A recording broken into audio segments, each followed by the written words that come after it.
The Samsung Galaxy Note 9 is going to be a really good phone. Dropping in about a month's time, we know almost everything about it, but you might want to give this one a miss.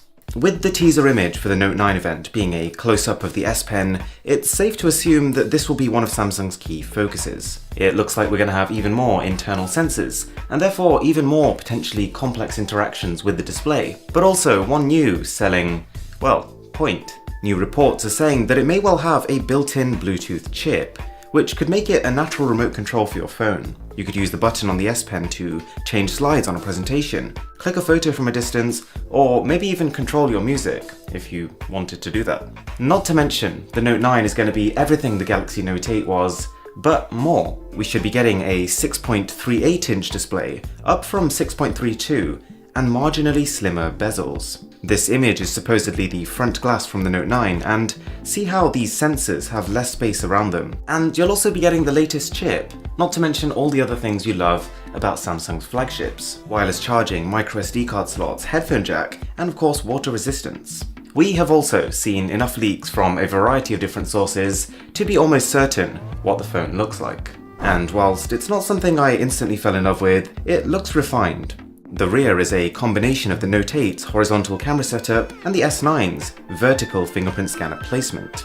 And that's not a bad thing. Not to mention, as 2018 is looking like the year of the adventurously coloured smartphone, it's good to see that Samsung is also stepping up its game in this area, with its official teaser all but confirming a bright gold colour variant. Personally, I'm waiting out for a glossy white version of one of these glass phones, but nonetheless, the fact that Samsung is now also appealing to those with a more vibrant colour taste is a step in the right direction.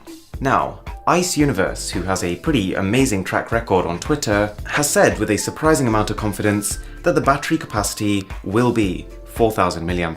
The phone might just also release alongside a faster wireless charger, capable of delivering 25 watts of power, which, mind you, is actually quite a lot more than even some current wired standards. But this might also work on existing phones, you might not need the Note 9 for it. The camera should be improved too, with the Note 9 being the first time Samsung will be upgrading its flagship camera 2 times in 1 year. Last but not least, there should be some software cleanup going on, with a reportedly redesigned Samsung Experience skin that I really hope will move away from this abstract space age theme Samsung has adopted. And apparently, even Bixby 2.0, because who didn't want that? And so at this point you might be thinking, wait a second, the Note 9 looks like the perfect 2018 flagship phone, why would I want to skip it? Well, the reason is twofold, but first to address the 8GB RAM rumour. Whilst it would be fantastic, the problem here is that this rumour stemmed from a tweet by Ice Universe, who said, if you are lucky, you will see 8GB RAM and 512GB ROM Galaxy Note 9. Which, fine, that's great, but the issue has come because the first part of that message seems to have been a little bit misinterpreted. If you are lucky did not mean if Samsung managed to pull it off, but it was in fact referring to some consumers being lucky, because this beefed up Note 9 will only be coming in certain regions. He then clarified this tweet later on, strongly suggesting that this is only applicable to South Korea and China. Alright, but even putting that to the side, even with 6GB of RAM, it's going to be a potent phone, so why not? Number 1.